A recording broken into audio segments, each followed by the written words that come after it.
Hello everyone! Today we're making a signature Japanese combo, vegetable yakisoba and teppanyaki using Sarangani Bay milkfish belly. We start by preparing our yakisoba sauce.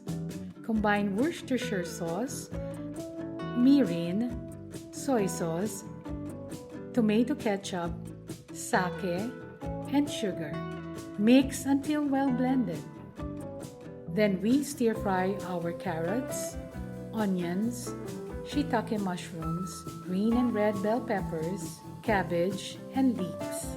Cook until fork tender, then set aside. Now let's cook our noodles in the same pan. Gradually add the yakisoba sauce before tossing our vegetables. For the belly teppanyaki, we begin by combining our soy sauce, mirin, sake, sugar, ginger juice, and shiitake mushrooms.